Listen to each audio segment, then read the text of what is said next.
Hey,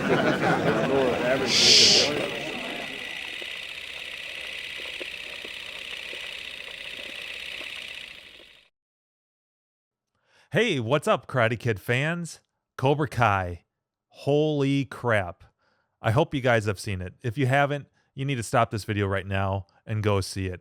I'm serious. If you're at all an original Karate Kid fan, you need to see this series and you need to see it right now. It is so good. Okay, so this is going to be my reaction slash mini review of the series. Now, I normally don't do stuff like this. In fact, I'm never in front of the camera, so I'm kind of winging it here. This is a first for me, so bear with me. But seriously, you need to see the series if you haven't. So if you have, great. This video is for you, as well as just me. I'm kind of voicing my thoughts, and this isn't scripted by any means. So again, bear with me. Before I get started with spoilers, let me just kind of give my rundown of my general thoughts of the series without any spoilers. So this is safe if you haven't seen the series. First off, as you can tell, I loved it. I thought this was an absolute phenomenal series, and it's way better than I could ever have hoped for or expected. And and I didn't know what to expect, to be honest. The trailers, the teasers, they're kind of misleading, and what I mean by that is that there were what, three or four teasers and a trailer, so they each had their own tone. I remember watching one and thinking, "Is this just a comedy?" Because it was very comedic, and then there was one that was more kind of drama based, and there was one where it was clear that they were making Daniel kind of out to be the antagonist of the series and Johnny to be the protagonist. So it was a mixed bag of trailers. So I didn't know what to expect. And to be honest, I thought, it being a series and all, I was kind of skeptical. I wanted another movie. I want a true sequel, another movie. So I was a little bit skeptical that, oh man, this could be a real dive of a series. Now, let's be honest here. The original Karate Kid ranks up as one of my top five movies of all time. If you've seen my other videos, my top 10 videos, I even did a Miyagi Moments, like a top 10 Miyagi Moments video. So I'm a diehard Karate Kid fan. Anyone would tell you that I am. So, with that being said, they could have just thrown William Zabka and Ralph Macchio on the screen, called it whatever they wanted, Karate Kid this or that, and I would have had a big fan boner. So, I'm an easy guy to please in that regard. It wouldn't have taken much to make me happy. So, with that being said, this blew me out of the water. But getting back to the series, uh, as a series, it worked tremendously well. And now, in retrospect, I don't know how they could have achieved something as good as this if they had done a movie. It works. It works really well. So it was written very, very well. All of this, the whole reason why the series is so good, not just the acting, but more so than anything else, is that it was very well written. They hit every, nostalgic chord possible. So if you're a true, like a diehard fan of the series, I mean, this is gold. They also do a lot of flashbacks to the movies. So if you're not a huge diehard, seen these movies a thousand times type of fan, there's plenty of stuff in there to kind of give you a nod and kind of guide you to what they're referring to. So there is that. One of the big things that I've really liked about the series in terms of the writing is that it's very modern and contemporary as well. And because of that, nothing's really black and white. There's a lot of gray areas. And I'll talk about that more in detail when I get into spoilers. But to keep it simple, both sides were very believable. And it's very tough to pick a side because of that. There's stuff you agree with on both sides and stuff you disagree with. So that was very clever, very smart writing.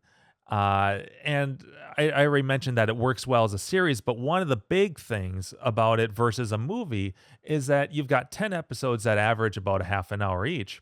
And so you have plenty of time for character development. Essentially, you've got a 5 hour movie, and that's awesome. That's perfect. And so you're seeing all kinds of stuff that you normally wouldn't get in a movie. They just wouldn't have time. Lots of extra character development. This is the first time that we've ever had any backstory or seen any other side to Johnny other than what was on the surface in the original movies. And that's awesome. And I also like that because of the writing, we're seeing a lot of stuff from his perspective. In fact, Johnny is kind of like the number one protagonist in the series, and Daniel would be kind of like the second. So you kind of have that duality going. Very cool. Very cool. Uh, the series, I talked about um the trailers, the teasers, and how some had a strong emphasis on comedy and others drama. Well, the series essentially is a dramedy, if you will. In fact, I think that's the word that they used. But it's first and foremost a drama, with comedy being a close second. And I think that's very smart because in today's world with TV shows and sitcoms and even like the Marvel movies, the comedy really it complements the drama. It adds a sense of realism that you can't take this 100% seriously, and so that those comedic elements do definitely have a positive impact on the series, and I think that makes it work very well as a modern take on this series of movies as a sequel. So I think that works very, very well. Very good writing. So overall, the writing is top notch. Um, I'm glancing over at my monitor. That's why I'm looking away. I have some notes here. I stuff I don't want to miss talking about. So I'm just glancing at my notes here. Let's talk about the fan service, which is absolutely amazing. I already mentioned that they hit a lot of nostalgic chords, but this is really aimed at fans of the movies and fans of all calibers. There's a lot of stuff that's blatantly obvious. I mean, they do these flashbacks to the original movies, so there's stuff that's very, very obvious that they're pointing to, they're doing an homage to. But there's a lot of subtleties, a lot of subtle references that only I think true fans are going to pick up on. And that's really good. I love that sort of thing where you're going, aha, they're referring to so and so character, or that came from this movie, or those types of things. That's what you want as a fan. You want those things that only a real fan is going to get. So across the entire spectrum, you've got these nostalgic points. And there's tons and tons of them, lots of nods and references. Uh, Probably stuff happening just about every minute. Um, that's actually, going back. Let's talk about the flashbacks. That may be one of my only criticisms. Is to some degree, I think those might be a little bit overused, and I'm nitpicking here. But there are times where it's like, well, we don't really need to see that. Everyone knows what happened during that part. But it does work. I just think maybe those flashbacks are overused just a little bit, but that's a minor criticism. Oh, and speaking of fan service, we got to talk about guest appearances. There are there's a couple in here, characters reviving their roles from the original movies. I won't say what those characters are because I'll save that for the spoilers. But there are a couple, and they're fantastic. They're absolutely great. I mean, I was yelling at my screen, "Oh my god, it's so and so from, that played that role back. Holy crap." So that's awesome. I love that and I hope that they have a second season that they bring more characters back. But the two that I'm thinking of were amazing and awesome to see on screen again. All right, so let's move ahead and talk about let's talk about the acting. Top notch. Absolutely unbelievable. And I'm not just talking about William Zabka and Ralph Macchio. I mean, these guys are outstanding. It's like they are just doing another movie, and this is set just a few years after the last one. They just pick it up and they're running with it. You can tell that they're having a ton of fun. And my God, do they look amazing? These guys, I forget they're in their 50s. I mean, this is 34 years later, right? And they still look fantastic. I mean, clearly they're older, but these guys just don't age. It's amazing. They look incredible, and acting is fantastic. I mean, they're just picking these characters and running with it, and you can tell they're enjoying it. So that's cool. But I want the new cast is fantastic as well. The kids in this I was going to say movie. The kids in this series are fantastic. They're awesome and they're believable. And let me just say that I'm really glad that they have true. I mean, these kids are high school students. They're teenagers. They're what you would expect from a teenager. They act the same way. They talk the same way. Um, the way that they behave is the same as teenagers would nowadays act. So that's great. They're not hiring people in their 20s and 30s to act that way. I mean, that may have worked in the 80s, but that's just not going to fly by today's standards. So I'm really glad that they got the cast that they got, and they're all really, really good. There's probably three or four main leads as far as the kids go, and then there's a bunch of secondary characters, and they're all fantastic. They're great. The character that plays Miguel is amazing. He's really, really good. Character that plays Robbie is really good. So all of these kids are really, really good. They got a stellar cast, and the acting is, yeah, it's good. Uh, let's talk about the actual martial arts, the karate aspect, which is great. Fantastic. William Zabka, awesome. It's like he didn't skip a beat, and the kids are really, really good.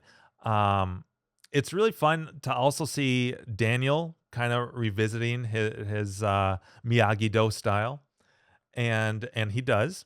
Um, I will say my again, small nitpick. This is maybe my only other one, and I am nitpicking here, but there are fights that take place at school, and they're awesome. The fights are great. The fights themselves are awesome. The karate is great. The choreography is awesome, is fantastic. I keep saying awesome, but it is. Uh, the only thing is that by today's standards, with all the anti-bullying going on, schools' real strict policy and their discipline for towards no bullying, as well as violence, and all of that stuff being in place, all those policies and intolerance to that, with these fights taking place, and this might be a minor spoiler, but it seemed a little bit far-fetched that these fights could have taken place without stronger repercussions. Let's just say that, with more disciplinary action. So that's my only gripe, but I'm okay with suspending that, and no pun intended, suspending that disbelief.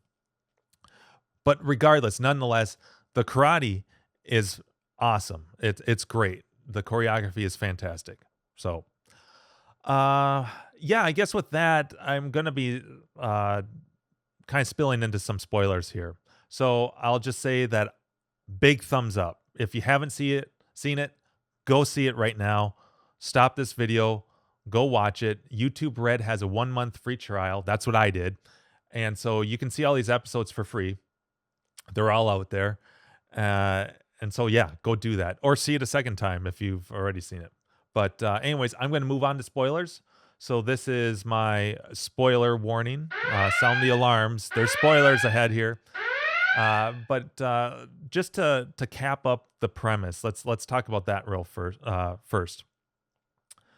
So, the way that the first episode, which kind of paves the way for the entire series, the way that unfolds is basically Johnny is really down on his luck. He is just having a terrible time with life in general.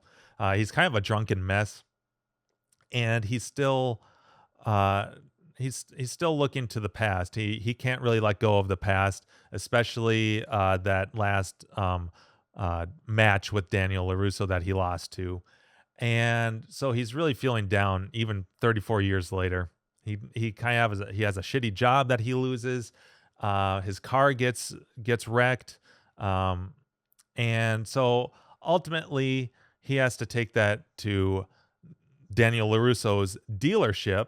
So that kind of sets things in motion. And on the flip side of that, Daniel is super successful. Nothing could be going better for him. He's got a great family. He's got one of the top auto dealerships in the city. So everything's going right for Daniel. So right off the bat, these guys are kind of polar opposites. Daniel's way up here, Johnny's down here. So they're kind of setting that stage right out of the chute. So, anyways, Johnny ends up having to pick up his car, which is at Daniel's auto dealership. So naturally, they run into each other. And long story short, uh, his interaction with Daniel kind of rubs him the wrong way in the end, and it sparks his interest in starting up his own Cobra Kai dojo. And so that kind of paves the way for the entire series. It's actually it's a very clever episode, and it's a really genius way of getting things rolling. So now, with that premise out of the way, things that I liked, and these are kind of I wouldn't say just generalities, but so to speak, these are some things that I liked that the series did, and this will involve some spoilers as well. So I already talked about how Daniel and Johnny are polar opposites, right? Well, one of the things that I really like is that throughout the series, all of these characters have arcs, not just Johnny and Daniel, but the other kids as well. But part of Johnny's arc is that eventually he kind of starts getting his life in order, and things start looking up. And so what's very clever and I enjoy thoroughly is that as Johnny's life gets a little bit better, Daniel's life starts to get a little bit worse. So it's like these guys are almost like magnets, right? They repel each other, but they also kind of gravitate towards each other. There's that duality going throughout the entire series, that chemistry, and so that's really fun to see. Uh, Even though Daniel really kind of has his life in order already, he has family issues, stuff's going on in his life that he's having trouble with, just as Johnny's starting to iron those problems out. And they kind of go back and forth. There's this constant play going throughout the series. So that's really fun. And then I already alluded to this earlier, but the gray areas that the series covers is fantastic. And that's really how the real world is. Not everything is black and white. One person that just seems like a real asshole might have other stuff going on behind the scenes and may not be all that bad, and vice versa. And so let's talk about one of the kids. I've been talking about Johnny and Daniel the whole time, but Miguel, who is probably our number one lead kid in this series.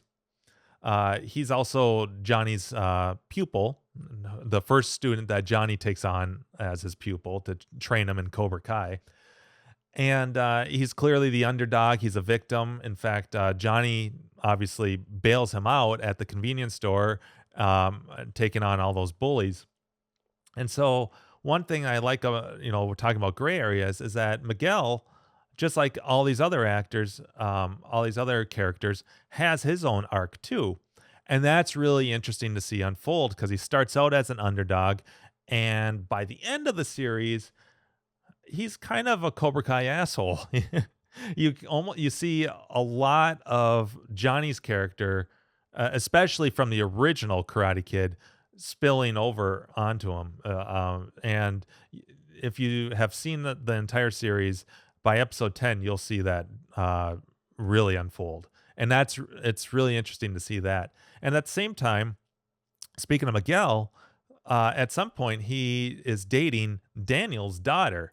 And so, you've got the nemesis, both of them, Johnny and Daniel, they're arch rivals, um and then you've got their kids, uh even though Miguel is not Johnny's son, but he's his apprentice. And so you've got Cobra Kai and then Miyagi Do, and they're kind of intertwining and mixing, and all of these kids are likable. So it's very, very real world realistic, and that's a lot of fun to see. You wouldn't really be able to do a lot of this stuff if it was just a 2-hour movie. So again, the series it's working. Um Johnny's son, Robbie, he is now Daniel's apprentice. He's his pupil. And so again, more mixing good and bad are really, it's not black and white.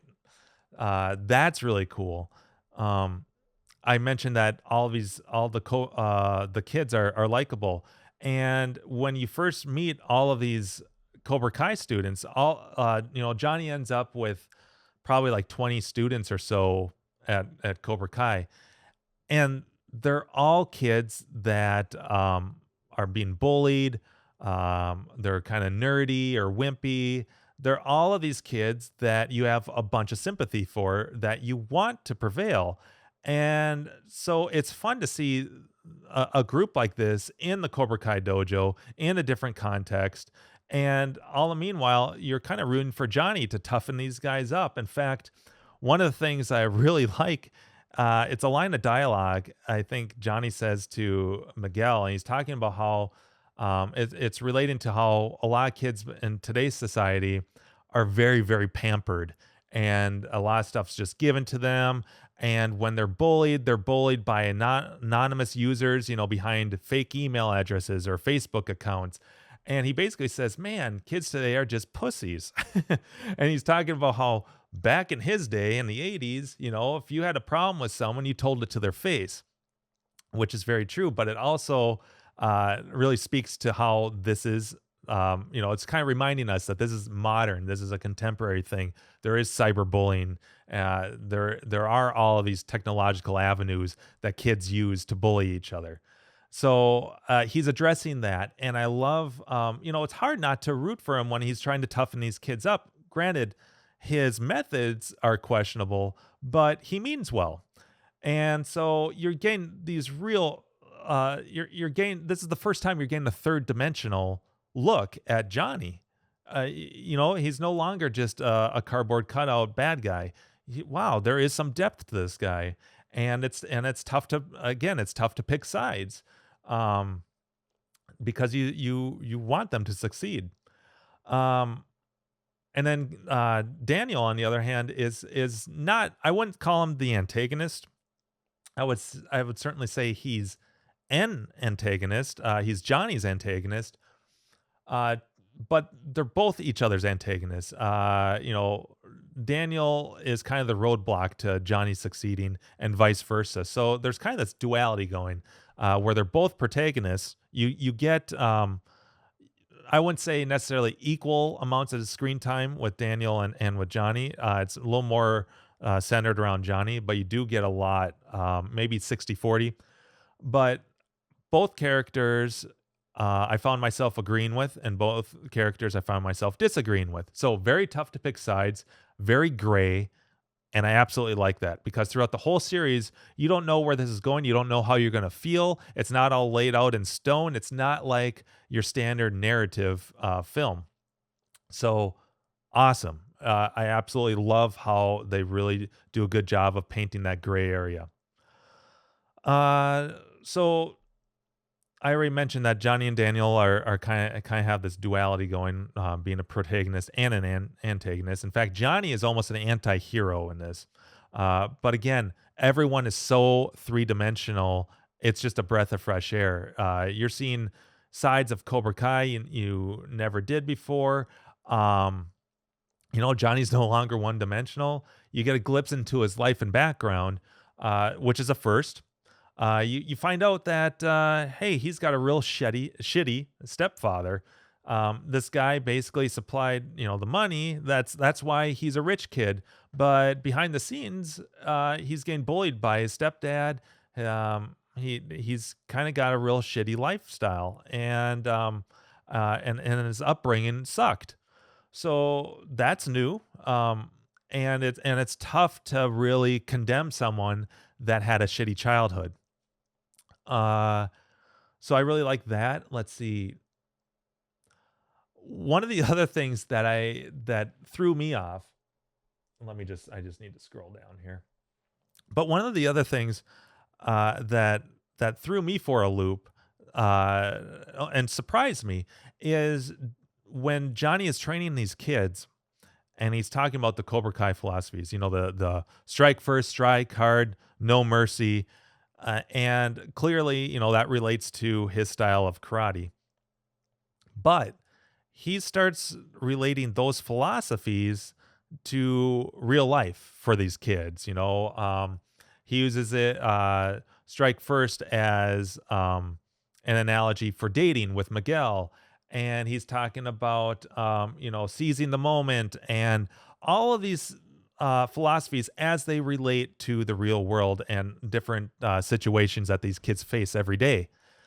And that was just genius. I found myself, agreeing with a lot of this stuff. Like, yeah, you're absolutely right. You do need to be tough and you do need to, um, seize the moment. And sometimes you do need to be the aggressor. Uh, and so it was, it was a very clever way of working that in there. The writing, again, top notch.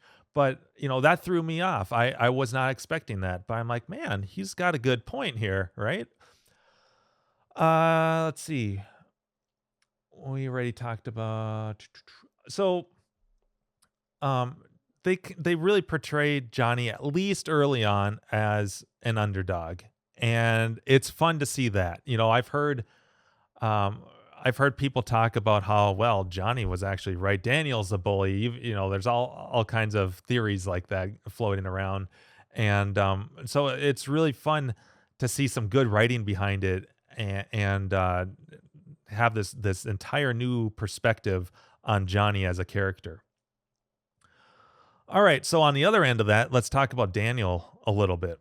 Now, Daniel's the same Daniel he's always been. So it's fun to see that. I mean, he's still a firm believer in all of Miyagi's philosophies. He lives by that code.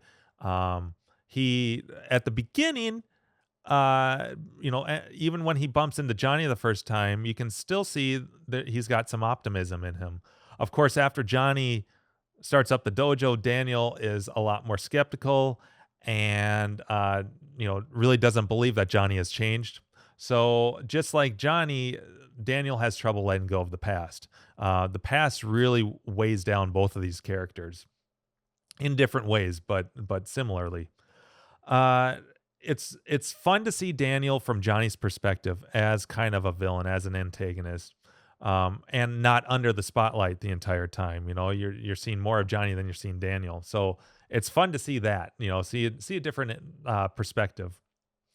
Um, it's really fun seeing Daniel as a sensei as well. He does take on Robbie as his pupil, and see how he likes to train kids in the ways of Miyagi Do. Now, Daniel, don't get me wrong, Daniel is a great sensei, but he is not Mr. Miyagi. It's not like you can call Daniel Miyagi now. He doesn't have that wisdom that Mr. Miyagi had. And let's be fair, it's not Pat Morita, right? So I'm glad that they didn't try to make the character Daniel the new Mr. Miyagi.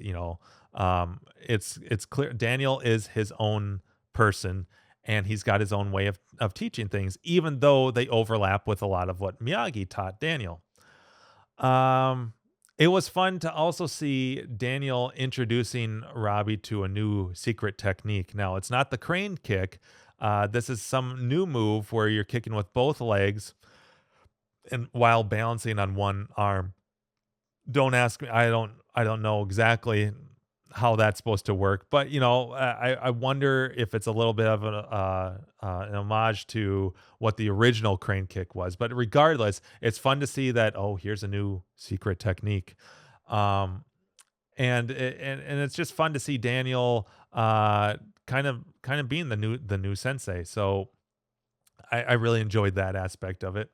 So Daniel, while he's successful, clearly has family issues. He's got trouble at home, particularly with his daughter, and so that's fun to see because that's pretty realistic. His daughter's a teenager, and she's hiding a relationship with the Cobra Kai kid Miguel. Uh, and so he throughout the series there's a little bit of tension there, and then of course he's got one of probably the most obnoxious pig of a son. This kid is annoying as hell, and when I say he's pig, he kind of is. I mean, every scene he's eating and drinking and playing video games, and at one point, um, he's eating a pancake that he stuffed with whipped cream, and he called it like a pancake taco. And it's just it's almost over the top, but this kid, you hate him. He's so annoying, and it's great. So he's got some some issues at home, and so again, making things more modern and realistic.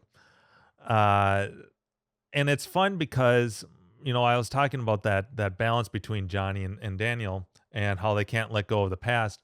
But one thing I really like is that uh, Johnny, or I mean, I should say Cobra Kai, kind of brings out the worst in Daniel, and it really brings him down to a lower level to the point that he's kind of sinking to Johnny's level, and that's a lot of fun to see it. But at the same time, him running into Johnny kind of sparks his interest to kind of revive Miyagi Do and get back into training and make karate a stronger part of his life than what it was. While it's there, there's kind of been this void missing that you get a sense since Miyagi has left. So you know, Johnny isn't all bad, and in fact, uh, not only does he maybe bring Daniel down a little bit, but he also raises him up in other aspects of his life. So there is a good and bad play going between these two characters. It's really fun.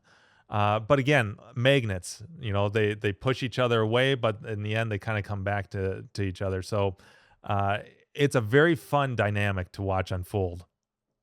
All right. So I've been talking now for half an hour. Let's talk about specific things I liked in these episodes. Very specific references. So first off, the first episode opens with the tournament scene from the first movie with Daniel and Johnny's match together. That final match where Johnny loses the fight or loses the match to Daniel's crane kick. Uh, the the show creators must have got a hold of some additional footage. Now, keep in mind that back in 84 when they're or in the early 80s when they were making this, they shot that fight a couple times with several cameras. So there was a lot of footage that was unused, and these creators got a hold of that. And so it's really fun to see them use different angles and different shots from that fight that we've never seen before. It was a blast, including one of the shots includes a slow motion close up of the crane kick hitting Johnny square in the face. That was awesome, but they edit it in a way that you're getting it kind of from Johnny's perspective. So it's very, very clever. There's even a shot, the shot where Kreese calls a timeout, and Johnny goes over there and he kind of wipes his nose with his thumb and he says, "Sweep the leg," sweep the leg. Uh, and that's a different shot too. I'm convinced because in the original shot for the original Karate Kid, that shot that they use when Kreese is kind of wiping his nose, there's no blood or anything that you noticeably see. In this shot that they use, Johnny's got a bloody nose and he's you can see some serious blood being wiped away. That is a completely different shot, different take, and so that's interesting. But anyways, all of this additional footage and shots that they used, I thought that was awesome. That was really cool. Very very clever use of that footage, and it's nice for the fans. You know, hey, we'll take whatever you can throw at us. Uh, okay, Johnny spray painting a giant dick on Daniel's billboard was fucking hilarious. I'm sorry, that was unbelievably hilarious. I was laughing pretty darn hard during that scene. So that was really funny. Just a big old dick like going right to his mouth. And there's plenty of jokes that go around that in that same episode. The Halloween dance, obviously a tribute to the original Halloween dance and the Karate Kid. In fact, Johnny dresses his pupil up in a skeleton costume. Hello. And it's funny because even Daniel's character makes a reference and he says, "Well, you know, things change." And then he his sees Miguel in his skeleton costume. And, well, some things change, you know, or not all things change. So that was fun to see. Uh, Character references. Oh man, are there a lot? Allie gets referenced. You know, Daniel's old girlfriend and Johnny's old girlfriend. She gets referenced several times. In fact, there's a few photographs of her in a couple of the episodes. Johnny references Dutch, you know, one of his Cobra Kai buddies, when he's talking about how he met Allie. So that was fun. And then I mentioned John Kreese, but Kreese is mentioned as well as Terry Silver and Mike Barnes, possibly two of the best or three of the best villains ever, and obviously an homage to a nod to Karate Kid Part 3. So it's fun to hear all these character references. I hope they keep doing that. That's a lot of fun. Um, let's see. Oh, in fact, in the scene that they reference Terry Silver and Mike Barnes, it's hilarious because Johnny is there and he basically says, "I have no idea who those characters are," which is perfect. That is almost a laugh out loud moment because clearly he wasn't in Karate Kid Part 3, so why would he know who those guys are? So I got a good kick out of that. They used Bill Conti's original score throughout the series in different moments, so that was nice. There were a couple times where maybe a piece or two seemed a little bit out of place, but all in all, it was great to hear that original score again. That really is kind of the icing on the cake. Uh, okay, the golf and stuff scene. There's a golf and stuff date scene just like the original Karate Kid. Pays crazy homage, like it's a complete tribute to it, and by complete I mean shot for shot. In fact, the opening shot is the same crane shot from the on the sign down to the parking lot that we see in the original Karate Kid movie. It's the same exact movement. Awesome. And in fact, throughout that whole scene, they play what's it called? Young Hearts by I think it's Commuter, the same exact song that's played not in the original date scene, but in the second time that Daniel visits Golf and Stuff. It's the song that's playing when he's trying to get Allie back, but nonetheless, it's played at Golf and Stuff. So they took that song and played it over that same 80s song and played it over the date scene, the Golf and Stuff date scene in this series. Awesome, priceless. Okay, so let's talk uh, guest appearances. Randy Heller. Holy shit, she returns as Daniel's mom, and she's aged nicely. She's got gray hair. I mean, very believable as these kids' grandma, Daniel's kids' grandma, but also as Daniel's mom. And she's terrific. She's fantastic. Randy is always great. So it was awesome to see her come back. Just fantastic to see her in that role again. Okay, Johnny's. So I got a real kick out of Johnny's recollection of the past, particularly when he's telling Miguel about the argument he and Allie had on the beach. You know, when Daniel intervened. You know, the boombox, all that stuff in the original Karate Kid, and he's telling it. and he's recalling that, man, all he did was defend himself. Daniel was trying to steal his girl. He was butting in. He sucker punched Johnny. That was hilarious to hear him, kind of put a different twist on how he thought those events unfolded. Uh, okay, probably my favorite scene of the entire series, and it's tough to because there's a lot of favorite scenes, but this one's probably won the award of the best scene. Is when Daniel gives Johnny a used car in place of his totaled car, which was totaled by his cousin Louis, which is again a nod to Uncle Louis.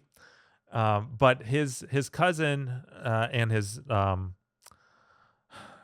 friends, they basically trash Johnny's car. So Johnny goes to Daniel, and Daniel gives him a used car. Okay. So Daniel piles in, and they're driving together while Johnny's test driving this car, and they're both bumping their heads to REO Speedwagon. Like they stop at Daniel's old apartment complex, and so you get to see that again. And he even mentions Daniel mentions that there used to be 3 trees and now there's only 2, but it's really cool to see that. And then they stop at a bar and start getting to know each other. And man, is that scene fun! There's so much going on here. You're seeing both these characters for the first time together, not at not trying to punch each other in the face, but at the same time they're getting to know each other and find out that, geez, neither one of them really grew up with a dad. They both had kind of rough childhoods. And you're kind of seeing through their facial expressions, you're kind of seeing this curtain being pulled over or pulled away, and they kind of earn a respect for each other, and it's a fantastic scene. It's just absolutely great, and they're telling stories and they're talking about Allie and Facebook, and it's hilarious. In fact, Daniel introduces Johnny to Facebook, and they're looking up her current her current husband, and they both agree that he's just a douchebag. It's hilarious. It's such a great scene. In fact, at the end of that scene, you almost wonder, are these guys going to become pals? Like, they have this different respect for each other. Of course, if you've seen it, you know what happens. But that is such a great scene. That's easily my favorite. Okay, going back to guest appearances, I'm both of my next 2 moments are huge. They had me screaming at my TV. So first off, the end of the last episode, we get basically a 2-part cliffhanger. One, if spoilers, not really. You know that this is coming because you're still sticking through this video, but as well as I do, Johnny wins. Cobra Kai wins the tournament, and Johnny kind of has mixed feelings because his student really kind of Miguel took the whole no mercy thing kind of to a different level, and it made Johnny a little bit uncomfortable. And let's not forget that in the original Karate Kid movie, Johnny kind of has a moment of redemption at the end. He gives Daniel the trophy, says, good match. Daniel earns his respect. So there is that, and that's absent with Miguel. He just wants to win, and he has really taken this no mercy Cobra Kai philosophy to heart. Anyways, Johnny's got mixed feelings. He's in his dojo. He's sitting there. He hears the door open, and he thinks it's Miguel. But who is it? Well, none other than Martin Cove. John Kreese himself shows up at the very end, and he's in there. And first, all you see is a silhouette.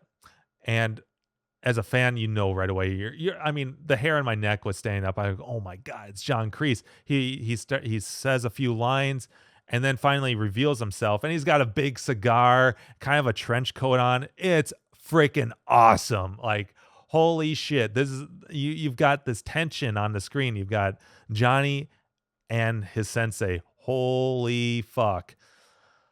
Awesome. Awesome. I was so hoping they would do that because originally, well, not originally, but earlier in the series, I think either Johnny or Daniel, I think Johnny mentions that John Kreese is dead. So is he just saying that, or does he truly believe that Kreese is dead? Either way, holy crap. I mean, this scene to me was like the equivalent of, in The Force Awakens at the end, you see Luke Skywalker. And um, Johnny doesn't say anything, really, to Kreese. So you're waiting on that. You don't know what, so a huge cliffhanger. Second cliffhanger, Daniel's driving Robbie home from the tournament, and congratulating him on, he did his best and he tried his hardest. And Robbie realizes that they're not driving back to his home or Daniel's place. So where are they going? And you're not really sure exactly until they get out of the car, and Daniel opens up kind of like a fenced door, and they start walking past all of these hooded cars, and boom, immediately as a fan you're like, this is Miyagi's house, holy shit. And they start walking past these hooded cars, these cars that have covers over them, and then suddenly, boom, there is the yellow Ford, and holy shit, you know exactly where they are. And what's funny is that Robbie even makes the same comment Daniel made. He asks, where'd all these cars come from? And I think Daniel's response is something like, don't worry about it. So very much a nod to the original movie where Daniel asks Miyagi, where did these cars come from? And he just says, Detroit, right? So then they walk around to the back, and Daniel flips on a light switch, and it's Miyagi's house. They are in his backyard. And holy crap, did they pay attention to every little detail? The punching bag from Karate Kid Part 3 is there.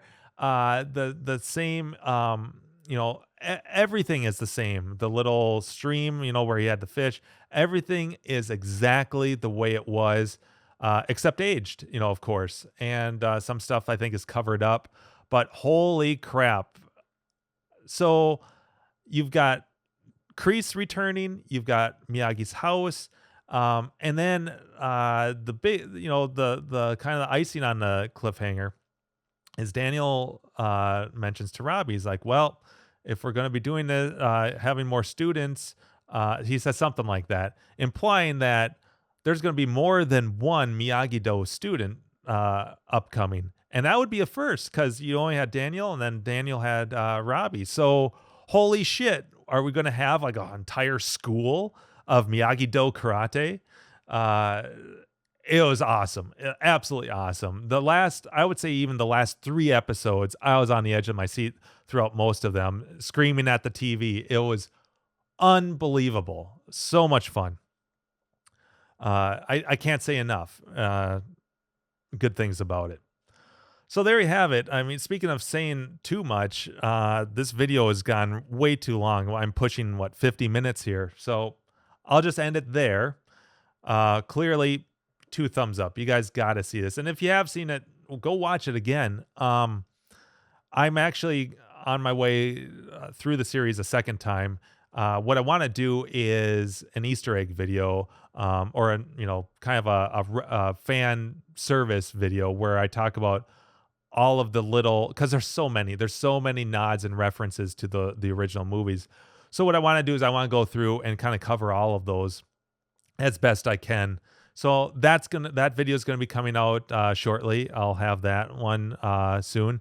I'll probably be avoiding like the flashbacks, the obvious stuff, but I'm gonna try to cover as much as I can. So look for that video. And thanks for sticking this out. This is my first time doing something like this, being in front of the camera, talking about a movie. It's all unscripted. So I know I rambled a lot. So thanks for sticking through it. I hope you found it a little bit entertaining. Maybe I'll do these again in the future. Who knows? But if you're a fan like I am, I hope you thoroughly enjoyed the series. I know I did. And I'm so excited that they did something like this. It is fantastic. So anyways, look for that other video, and thanks for watching. I'll see you soon.